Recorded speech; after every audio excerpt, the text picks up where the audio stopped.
The Buckeyes get a big commitment from a four-star prospect from Hollywood, Florida. Three big questions going into the second part of the season, second half of the season, and the importance of taking one game at a time. All that and more in today's episode of Locked On Buckeyes.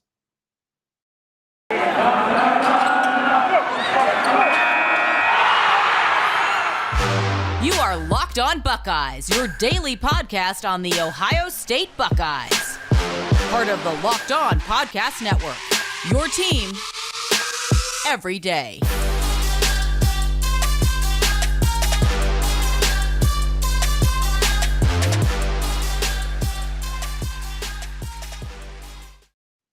What is up, Buckeye fans? Welcome back to another episode of Locked On Buckeyes, part of Locked On Podcast Network. I'm your host, Jay Stevens, also the host of the Jay Stevens Podcast. And we are live with our usually scheduled Locked On Buckeyes live episode on YouTube and Twitter. I want to thank everyone that is tuning in today, and I want to thank everyone that makes this show the very first listen of their day. Tuesday afternoon was a highly anticipated day for a lot of Buckeye fans out there looking to see and wondering where Kenyatta Jackson Jr. would announce what school would he pick and decide he was going to play college football. This 2022 prospect, edge defender, edge rusher, whichever word you want to describe that category of what he plays on the football field, he is a highly touted individual prospect and someone that Larry Johnson has wanted and is excited to now have as a future Buckeye, because on CBS Sports HQ, around 2 p.m. Eastern on Tuesday afternoon, Kenyatta Jackson Jr. decided he would be playing collegiately at The Ohio State University. Kenyatta Jackson, he's 6'5", 235 pounds, a four-star prospect according to 247 Sports composite rankings, top 100 recruit, the seventh best edge rusher, edge defender in the country, and the 11th best recruit in the 2022 class coming out of the state of Florida. He chose Ohio State over Alabama, Oklahoma, Auburn, among others. He was wanted by everybody. These are the type of recruits that Ohio State gets, that Ohio State wants, and these are the kind of guys that Ohio State wants to come to Ohio State. If you're a guy like that, Ohio State won't go after you, or they might not go after you if you're hard-headed or if your academics aren't up to par. You might be academically eligible, but there's certain things that Ohio State looks in an individual. And as I'm looking at Kenyatta Jackson, I think that he, as an athlete, as a player, as a future Buckeye, is somebody that you and I will be happy is a Buckeye. Now, what he has done now to date is different than what he'll do at Ohio State. I do think this man has upside. I do believe that Kenyatta Jackson will need to put on some more mass. 6'5", 235. If we're playing a 3-4 scheme, he could be a stand-up outside linebacker. I don't see Ryan Day moving from the 4-down lineman set that he normally has, that he has used throughout his time at Ohio State to date. So I do expect Kenyatta Jackson to put on some weight, to put on some more mass, maybe about 15, 20 pounds, maybe 25. I'm not sure if he's going to go 25, but 15 to 20 pounds easily of mass, muscle mass, keeping his quickness, keeping his leverage, getting better with his hands, leveraging of the defenders or of the offensive linemen that he is going against every time he is on the field. He's a long-limbed rusher. He primarily is used as a stand-up pass rusher in a 3-4 defense, which is what I mentioned earlier, or why I mentioned that earlier, that for Kenyatta Jackson, I think he can play 4-3. I'm not sure if he goes back to an outside linebacker, especially now since we're using the 4-2-5 base defensive set. I'm not sure if Kenyatta Jackson, I don't believe he will go down that road. He missed some time his senior year due to a lingering issue with an AC joint. He had 20 sacks in his first 3 years in high school, and then he had 5 sacks in 4 games his senior season before the lingering issues from his AC joint caused him to miss some time. He is from Hollywood, Florida. Chaminade Madonna Prep. I always butcher and start to kind of jack up Chaminade whenever I read that thing. He made an interesting comment about why he chose Ohio State and why he wanted to play the football there. I think when you think about the prospects that Ohio State gets, You think, oh yeah, they all want to come here. It's an easy choice. It's not as easy as you might think. Here's Kenyatta Jackson while talking about why he chose to play or what led up to him choosing to go to Ohio State to play the football in the future. Quote, I'm not going to lie. This was pretty hard. I was confused and stressed. But last week, I was talking with my dad about both Ohio State and Oklahoma. A couple of hours later, after we had that talk, I just had the gut feeling that Ohio State was the right choice and the place for me, end quote. He also went on later to say, quote, the word they always use is develop. That's all they speak of over there. So I think they are going to develop me into not only a great pass rusher, but also a great person off the field, end quote. We all hear about the words develop here. We look in the NFL, you see guys like the Bosas and Chase Young, three guys that Kenyatta Jackson has mentioned and talked about as far as they develop them, they can develop me too. You look all around. You can look at J.K. Dobbins. Unfortunately, he's hurt, but you can see all around the NFL guys that were developed in Columbus at the Ohio State University and guys that have been better, that were benefited from being at Ohio State, that maybe if they went to another school, they would have gotten better, but maybe not in the ways that they got better at Ohio State, helping them not only on the field, but also off the field as well. Adding Kenyatta Jackson to this recruiting class in 2022 gives the Buckeyes the number 2 ranked team recruiting class in the Big Ten Football Conference. Number 1 right now is Penn State. Penn State also has 26 commitments right now. Ohio State has 15. If you look at the points differential as far as Ohio State points and Penn State's points, as far as the 24/7 Sports, how they put everything together, their composite rankings, they're not very far off. 1 in the Big Ten for recruiting rankings for the 2022 class is Penn State. Number 2, Ohio State. Number 3, Michigan. Number 4, Michigan State. And those pesky Rutgers Scarlet Knights are currently number 5 in the country. This makes Ohio State, this gives them the number 5 nationally ranked recruiting class in the 2022 class. 5 through 1 go as follows. 5 Ohio State, 4 Texas, 3 Georgia, 2 Penn State, and number 1, the Alabama Crimson Tide. Kenyatta Jackson, excited to see your future as a Buckeye, and I'm glad your commitment comes now, so now you can go throughout the rest of your high school season and just play ball, young man. Just play ball. You are tapped into and tuned into Locked On Buckeyes live on a Tuesday evening, part of the Locked On Podcast Network, your team every single day.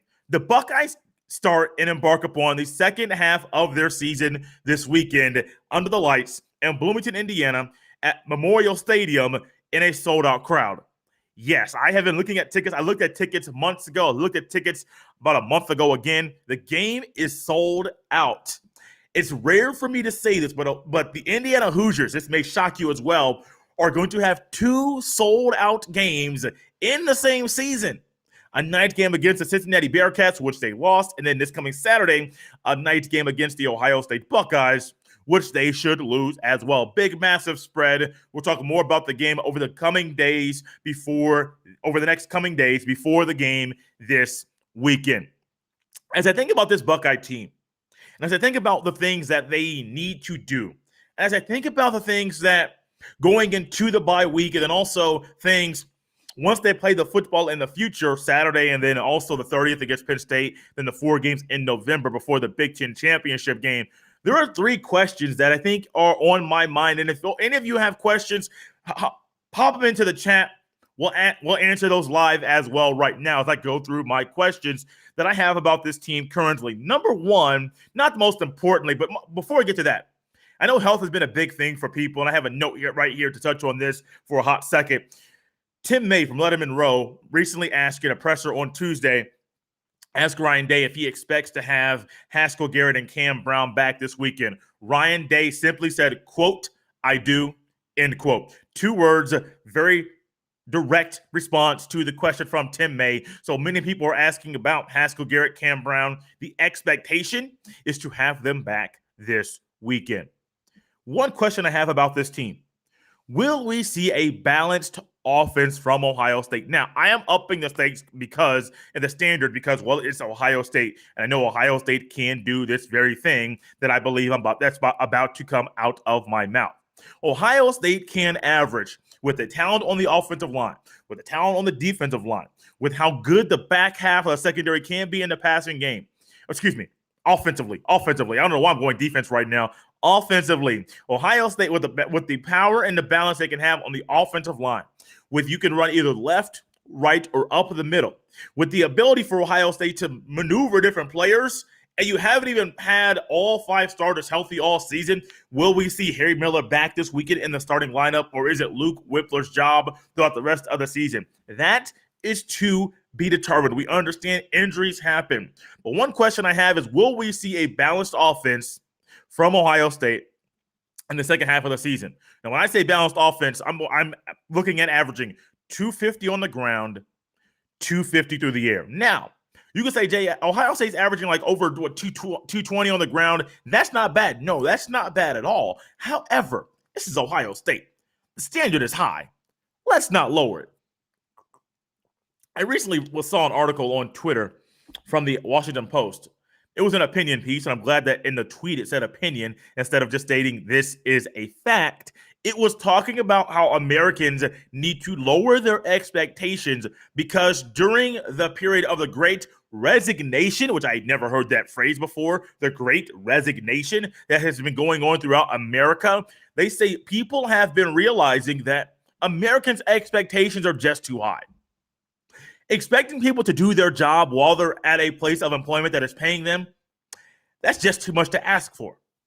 Yes, this is literally in the article. Now, I had to stop reading that article because I was starting to get a little annoyed because you saying us lowering expectations needs to happen. And I say, well, you lower expectations, that allows for things to happen that should not happen because we're lowering expectations for Americans right now.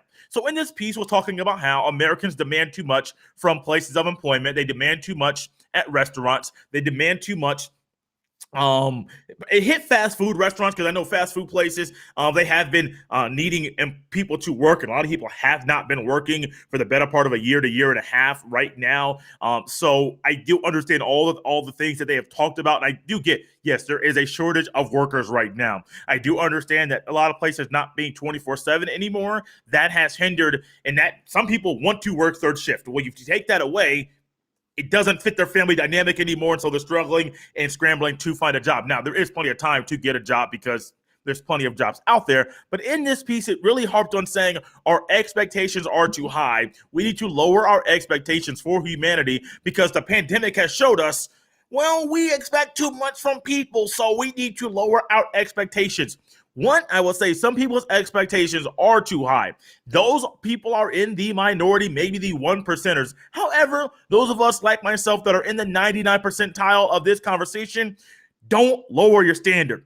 Don't lower the expectation. I firmly think that's a thing that is happening right now. It is not a good one. Lowering your expectations is not wise in regular life, not wise on the football field. Keep the standard high, and I think Ohio State, yeah, they can have 300 yards of passing and 225 on the ground, but a balanced attack, I think the balanced attack that we should want to see from Ohio State, 250 on the ground, 250 plus average per game through the air, that can happen. How soon can it happen? How soon will it happen? Will it happen? I don't know, but that can happen. I know Larry Johnson, Kevin Wilson, and the rest of the offensive staff, they're striving to find a way to make it a balanced attack. So no matter if you're playing the Indiana Hoosiers, the Penn State Indy Lions, or the team up north, they cannot pinpoint one way to slow you down. Another question I got about this team: will we see a consistent 4-man rush soon? Now, I added soon at the end. I just want to see, will we see a consistent 4-man rush? I wanted to see it 5 games ago.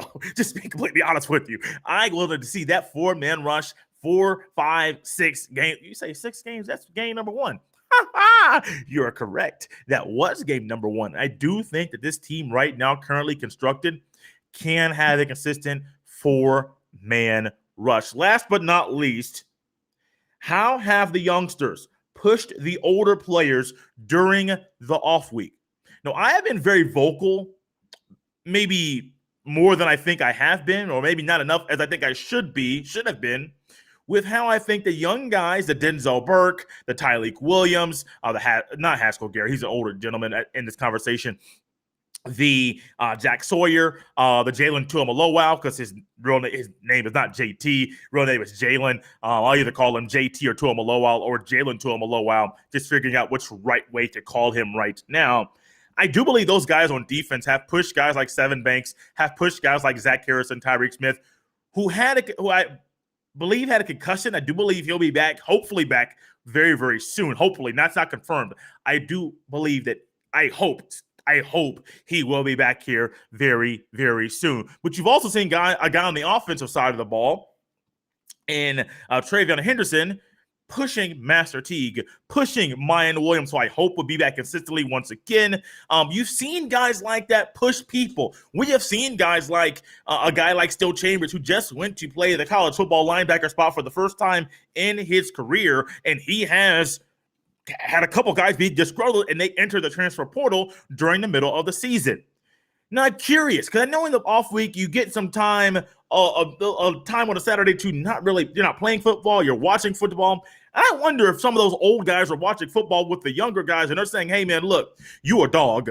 We need you on this team. And in their mind, they're saying, I got to step up. I'm not saying no names, the names of the guys that need to step up. I need to step up. And I firmly think that this time away could have been very beneficial to guys like Haskell Garrett, to a guy like a Zach Harris and Tyreek Smith, to guys like that, to a guy like a Sevyn Banks, to a guy like a Master Teague. Not saying Master Teague has been bad all year, but step it up just a tad. I do think this time off will be and was beneficial to these guys to simply help them be better on the field and to raise their expectations and level of play immediately.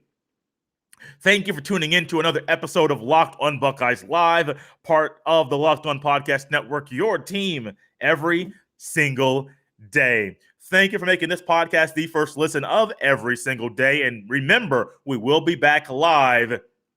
We'll be back live in a couple days on a Thursday evening, 7 p.m. Eastern Standard Time, getting you ready for the game in a couple days from the next live show, which is a game against the Indiana Hoosiers. My guy, Hummus Hero, happy to see you back, man. I'm going to read your question out loud. Hey, Jay, do you think we will see more 2 tight end sets going forward or 4 wide receiver sets? So I'm going to add in what I think would be wise to do. And I do think we will see a mixture of both. Now, I do think Ryan Day, Hummus, he's probably going to use more 4 wide. I think he's going to mix some things into this offense that we haven't really seen. I think the 2 tight end sets are expected. I'm not sure how creative he'll get with his formations going into the Indiana game. I know he will bring up some more things against Penn State. I think the 4 wide receiver set where you get, I'm hoping Julian Fleming will be back, so you get your Olave, your Wilson, your Smith and Jigba, your Fleming, or you're bringing a Harrison Jr., or you're bringing Emeka Egbuka. I think that'll be something that Penn State and then the rest of the games in November, we might see more of that versus the 2 tight end set, because I do think that'll be a great way to throw teams off and to confuse teams. However, Hummus, I'll add to it. I was talking with my guy, Jeff Hunt, who will probably be back with me down the road once again. And I do think we'll see, I hope, this is what I hope. This is me being a little creative. I hope we see on the outside Wilson or Olave, either side, doesn't matter, X or the Z. I hope you see Smith and Jigba in the slot on either side, doesn't really matter what side of the field. And I'm wondering if we'll see a Jeremy Ruckert who really hasn't showed that he can be a guy in the slot that can be consistent in the passing game. But I do think that'll be an added wrinkle that if you put Jeremy Ruckert in the slot with 4 wide with Henderson in the backfield, I'm not sure if many teams are going to want to see that. Because you have a massive offensive line. You're basically playing 4 tackles in 2 tackle spots, and then 2 of the tackles are in guard spots. So you have that little variation there. And if you split Ruckert out, you can maneuver the defense that way via pre-snap motion from left to right or into the backfield, which will confuse many defenses. I'm hoping we'll see more 4 wide receiver sets. I think we'll see more of the 2 tight end sets than 4 wide receiver sets. I would love to see 3 receivers with Ruckert split out wide. I hope I didn't confuse you. That's a lot in a short amount of time, That's a good question. If you got any more questions, guys, feel free to throw them into the chat. We will definitely filter them in as the show goes on. One game at a time. Ohio State is a team that's always had a target on its back. And at this point in their season, going through the rest of their season, you have seen teams like an Alabama lose to Texas A&M, an unranked team. We just recently saw the Iowa Hawkeyes lose, the number 2 team Iowa was at that time, to an unranked team in the Purdue Boilermakers. Iowa lost that game at home. Alabama lost that game in Kyle Field in Texas. And so when you think about all of these things that have happened recently, you now have Georgia, who is number 1, who I do think is the clear-cut number 1 team in the country. If you have any questions or anything different than that, message me, hop in the live chat. I will gladly say why I think that Georgia is the best team in the country. You have the Cincinnati Bearcats, who are a group of 5 team, but they're playing really, really, really good football. And you have a team like Ohio State, who is firmly set in the number 5 spot, and I do think they will move up with more wins throughout the season. However, they have one loss. Now, I'm not saying take one game at a time because they have one loss, but the human nature says we may look ahead to a matchup because, it's Penn State. We got the all red jerseys, the color rush jerseys. It's a night game on ABC. It's under the lights. It's Halloween weekend. All these different things that are going to be different things that will be possible disturbances from us being successful on the field. And I firmly think that with the human nature that we have here, and Ryan Day being the head coach, the human nature might pop in and say, hey guys, let's go ahead and look ahead to Penn State. And let's look ahead to the end of the season to Michigan State and Michigan. One game at a time.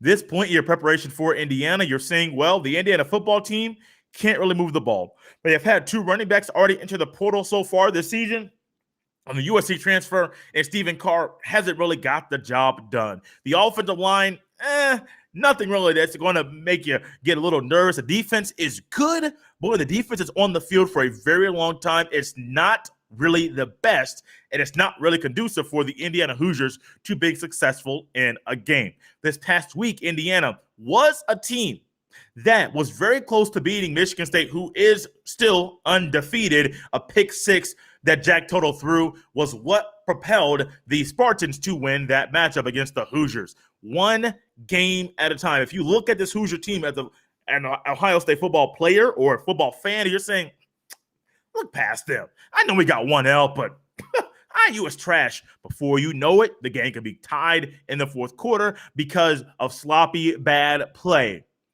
One game at a time. You take one game at a time. You move forward with that mindset, and you will be wise, and you will love the outcome of what comes next, because I do believe Ohio State, one of the most talented teams, the most talented team in the Big Ten Football Conference throughout the rest of the season. You will see 1, 2, maybe 3 50-point games from Ohio State. Not saying which games I think Ohio State will put up at least 50 points, but if all goes well and everything goes exactly as we think it should, we could see Ohio State put up 50 points at least 3 more times throughout this season. But if you don't take every game serious, if you don't go one game at a time, it could hinder you and it could mess you up. And honestly, it could be something that adds 1 more loss to your win-loss record, and ultimately 1 more loss, you ain't getting to the 14 playoff. I'm not a fan of expansion. We're not having a conversation right now, but I will say 1 more loss, you could basically say the Buckeyes not in the playoff this year. Guys, very enjoyable to hop in with you once again on a Tuesday evening. I'm glad you could come by and hop in the chat and have a good old time with us as we talk about the Ohio State football team. The plan for tomorrow's show is to have a crossover with the host of Locked On Hoosiers, the first crossover Locked On podcast network style we have had this season. So be on the lookout for that. We'll do an Ohio versus Ohio State preview show, preview style show that'll be out Thursday on YouTube. It'll be out 8 a.m. Eastern. For those of you that are audio listeners, the Odyssey app or wherever you get your fine podcast, that'll be out at midnight on Thursday. You can always follow me on Twitter at jstevens07. Send all of your emails to jstevens317@gmail.com. The NBA season is about to start. I'm about to tap in and watch that. While we are watching the NBA basketball season tip off, make sure you go to your phone, the Odyssey app, Apple Podcast, Spotify, or whatever podcast app you listen to or utilize, and make sure you subscribe or follow to the Locked On Big Ten podcast, because it's the best place, the only place to stay up to date with everything going on in the Big Ten Football Conference with its host, Mr. Nate Dickinson. Like Locked On Buckeyes, Locked On Big Ten is free and available on all platforms.